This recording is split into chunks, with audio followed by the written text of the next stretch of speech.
Sur LN24, dans un instant, place au moment que vous attendez tous, le débat autour d'une question aujourd'hui. Les top managers en Belgique gagnent-ils trop? Faudrait-il réduire ou plafonner leur salaire? A tout de suite.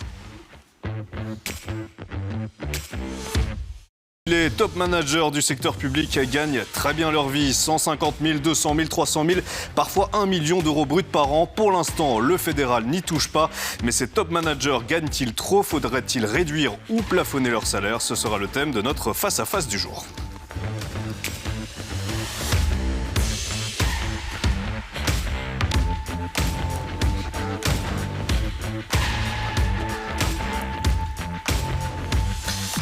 Et donc bienvenue dans Premier sur l'info, merci d'être avec nous, merci d'être de plus en plus nombreux à nous suivre. Mais avant de vous présenter nos deux invités du jour, on fait le point sur la question du débat. Pourquoi on en parle avec Jody Beau et Alexandre Gérard? Aujourd'hui, nous partons de ces constatations de nos collègues de la Libre Belgique. Elles concernent le salaire des top managers des administrations et entreprises publiques ou à participation publique significative. Et ce que l'on peut dire, c'est qu'ils gagnent bien, très bien, leur vie. 150 000, 200 000, 300 000, parfois 1 million d'euros bruts par an. Alors, faudrait-il réduire ou plafonner leur salaire ? Aucun des ministres interrogés par nos collègues ne remet en cause la hauteur de ces rémunérations, mais ce n'est pas un sujet présent sur la table du gouvernement fédéral. Voici ce que déclare le cabinet du ministre des Finances, Vincent Van Petegem. Les derniers accords passés au sein du gouvernement fédéral concernant les salaires des top managers datent de 2016. Ils avaient alors été décidés qu'un top manager pouvait gagner au maximum 290 000 euros par an. Son montant est indexé.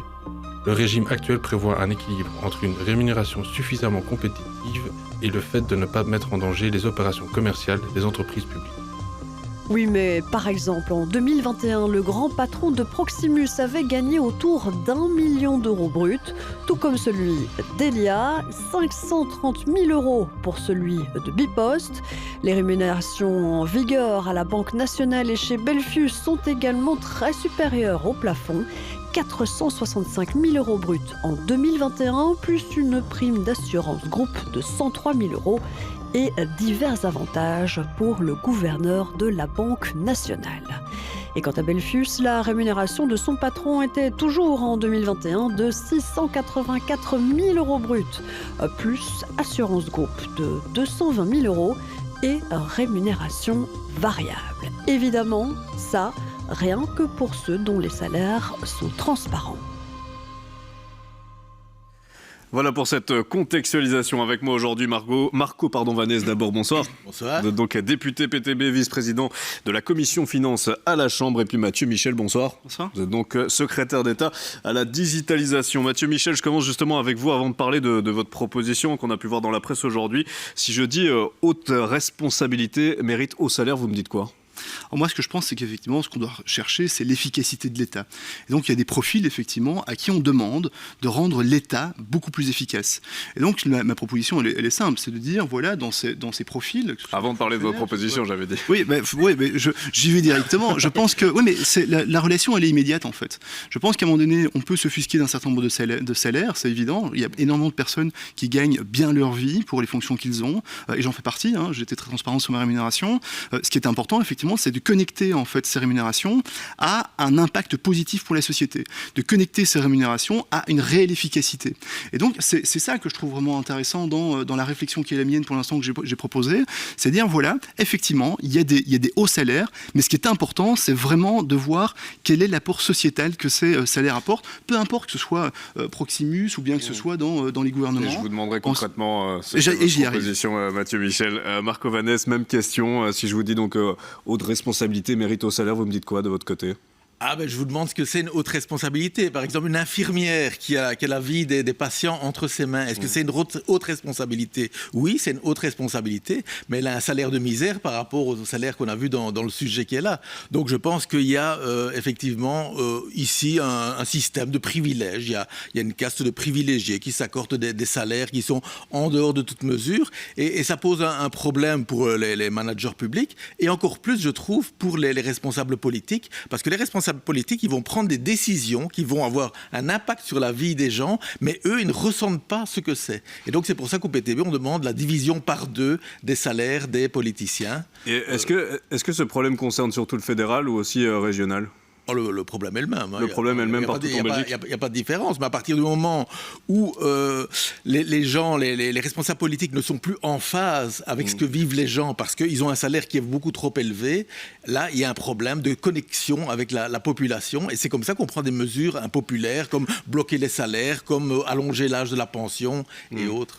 Mathieu Michel, je vous le promets, on parlera de votre proposition, mais on vient de le voir, donc ces top managers gagnent parfois jusqu'à 1 million d'euros bruts par an. Est-ce que c'est trop ? Est-ce qu'il faut les baisser ? Alors je pense que c'est des montants qui sont très élevés. Ça a été évoqué en 2016. Il y a une réflexion par rapport à ces éléments-là. Mon propos n'est pas de remettre en question le montant des salaires en question. Mon propos. Donc on ne touche pas au salaire. Mon propos n'est pas cela. Moi, j'ai pas de position par rapport à ces éléments-là. Une discussion qui a eu lieu en 2016. Mon propos, il est totalement ailleurs. Et j'entends effectivement l'évocation de qu'est-ce qui est un salaire important, qu'est-ce qui est une fonction importante. Et je partage tout à fait l'importance de tous ces métiers, infirmiers, médecins, ouvriers, techniciens de surface. C'est évident. Et on se rend compte à quel point, effectivement, ces métiers sont importants. Et la revalorisation est toujours des enjeux effectivement importants que je peux entendre. Ici, en fait, on parle d'un certain nombre de profils qui sont des leviers d'action importants sur un certain nombre d'impacts sociétaux. Effectivement, quand on parle, par exemple, je ne vais pas le prendre au hasard, il a été cité il y a une seconde, le patron de Proximus, eh bien, la compétence impactante, en fait, de Proximus sur la connectivité, sur le développement de l'innovation, sur la construction en fait d'un modèle économique vertueux qui va créer des emplois, qui va créer de la prospérité et qui va permettre effectivement derrière d'engager en fait davantage de moyens pour revaloriser les infirmiers dont vous parlez, c'est ça dont on parle. Et donc quand on voit qu'ils gagnent presque plus du double que le Premier ministre Alexander De Croo par exemple, est-ce que à titre personnel, à titre personnel, je trouve ça très interpellant. Et c'est la raison pour laquelle je pense qu'il est fondamental que lorsqu'à un moment donné des montants de ce type-là, des montants aussi importants sont donnés à des individus, on doit être en capacité d'identifier de façon très claire et très objective quel est leur impact positif sur la société. Prenez Proximus, la connectivité, la 5G ou d'autres, ça a un impact positif sur la prospérité économique d'un territoire. Lorsqu'effectivement on est mandataire public, quel qu'il soit, dans une commune, qu'on soit dans un exécutif fédéral, on doit vraiment être conscient que la rémunération, ça a été évoqué, est une rémunération élevée, et donc par rapport à ces mots-là, on doit avoir un impact qui rapporte au moins ce qu'on coûte. Et donc, en amenant, on va parler de la proposition à un moment donné, j'en suis sûr, mais en connectant vraiment ces individus qui ont des salaires importants, qui ont des responsabilités aussi importantes, mais en connectant ces individus aux objectifs qu'ils doivent se fixer et surtout à l'efficacité qu'ils doivent atteindre, je pense qu'on connecte davantage effectivement les citoyens à l'efficacité qu'ils doivent attendre de l'État. Marco Vanès, on a utilisé plusieurs exemples dans ce reportage. Un exemple qui pose question, par exemple, le chef de la défense chargé donc de la sécurité extérieure du pays gagne moins bien sa vie que le directeur de Parking Bruxelles chargé du stationnement à Bruxelles, respectivement 145 000 euros bruts et 170 000 euros environ. C'est assez anormal quand on met ces deux exemples sur papier.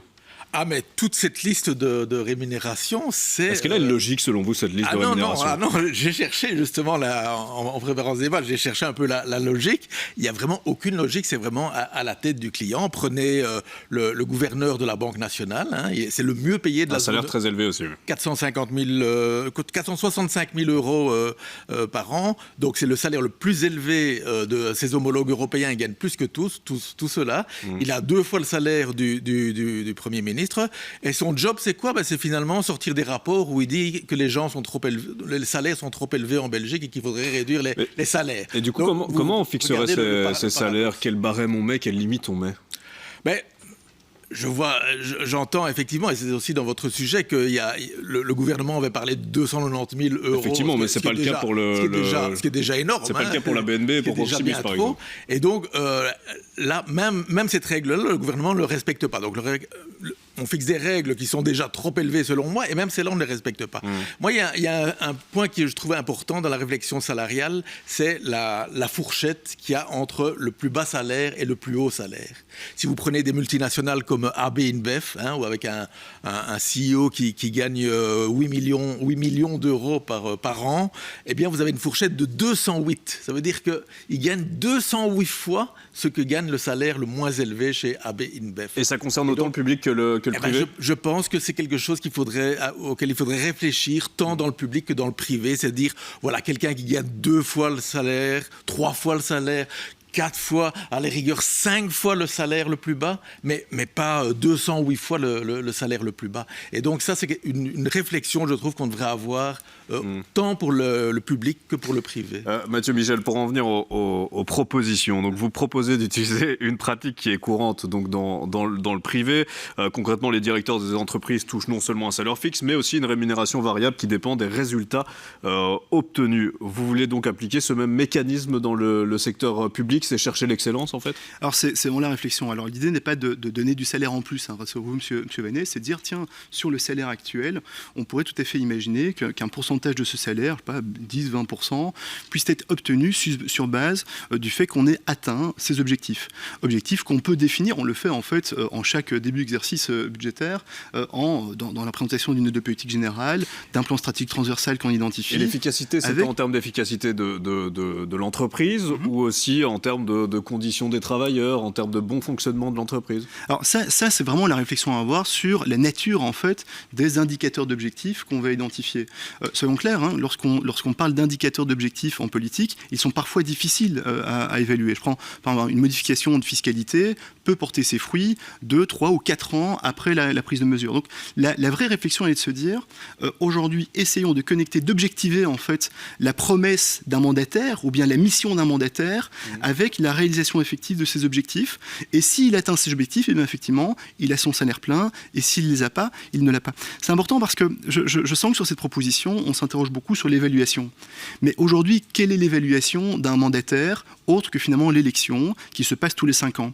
Élection qui s'appuie davantage sur la popularité d'un individu que sur sa capacité à avoir atteint les objectifs qui s'est fixé. Mais qui va définir ces objectifs? C'est le gouvernement? Ça, c'est très simple. Vous avez des exemples qui fonctionnent aujourd'hui assez bien, notamment dans les pouvoirs locaux. C'est ce qu'on appelle les contrats d'objectifs qui peuvent se passer.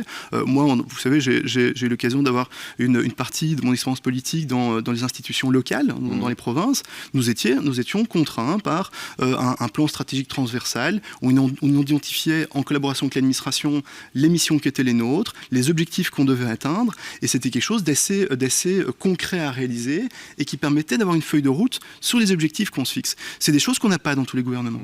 Et donc, réussir à objectiver les éléments d'évaluation qui permettent finalement de proposer au législatif de valider ou d'invalider le fait que les promesses qu'on a faites, elles sont tenues, je pense que c'est de la saine gestion publique. Marco Vanès, que pensez-vous de cette proposition? Est-ce que il ne peut que être d'accord. Est-ce que ça solutionne aussi les salaires aussi des travailleurs au plus bas de l'échelle dans une grande entreprise?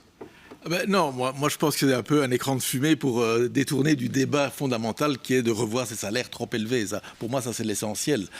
Alors, dire quelqu'un qui a 1,5 million d'euros de salaire, on va lui retirer, je sais pas, 10% ou 15%, je ne sais pas, parce qu'il n'atteint pas ses objectifs. Je trouve ça un peu spécial comme raisonnement, parce qu'un travailleur ordinaire qui n'atteint pas ses objectifs, qu'est-ce qu'on lui fait? On le licencie, on l'écarte, hop, il est dehors. Alors pour moi, un manager qui gagne 1,5 million d'euros par an et qui n'atteint pas ses objectifs, on ne le garde pas tout simplement. Donc pour moi, c'est ça le critère à retenir.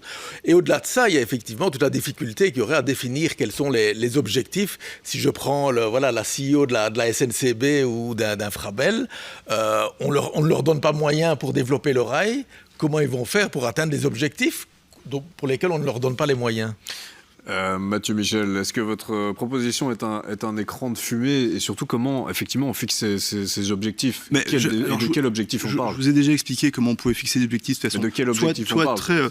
Ça peut être la variable en fonction des boîtes. C'est très variable en fonction de la compétence, en fonction.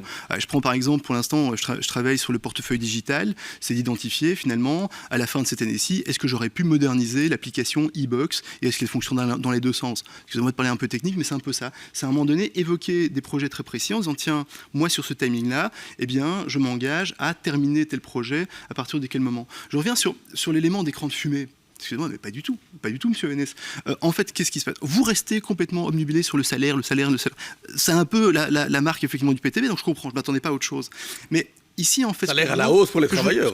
Oui, mais et je peux comprendre, et je partage effectivement. Mais si vous voulez à un moment donné augmenter le salaire des travailleurs, vous devez être en capacité de construire des modèles économiques vertueux qui s'appuient effectivement sur, à un moment donné, des responsables politiques ou administratifs qui développent des stratégies d'envergure, et parfois effectivement ces personnes-là ont un salaire qui est très important. Et donc moi ce que je vous dis, c'est que ces personnes-là qui ont un salaire très important, on doit leur demander, on doit avoir une vraie transparence sur les objectifs qu'ils doivent atteindre, et effectivement les connecter davantage qu'ils ne le sont aujourd'hui aux objectifs qu'ils doivent atteindre. Ce n'est absolument pas un écran de fumée. Quand vous parlez du salaire, en fait vous regardez le doigt, alors que moi je vous parle de l'objectif. Et l'objectif c'est quoi? C'est de construire effectivement plus d'efficacité au niveau de l'État, plus d'efficacité au niveau d'institutions, qui coûte cher. Et donc, c'est vraiment ça. Je vais prendre un simple exemple. Mais ça ne résout peut-être pas les salaires du bas de l'échelle, les salaires des travailleurs mais que met en exergue Marco Vannès. La connexion entre la capacité pour un État d'atteindre ses objectifs et la capacité de revaloriser l'ensemble du modèle social, elle est immédiate. Alors, je sais que pour le PTB, vous avez un peu de mal à faire la connexion entre un système économique vertueux et un modèle social qui l'est tout autant. Mais c'est de ça dont on parle. C'est avoir la capacité, effectivement, de dire aux personnes qui ont la charge de construire un modèle social efficace, de dire voilà, si tu n'atteins pas tes objectifs, effectivement,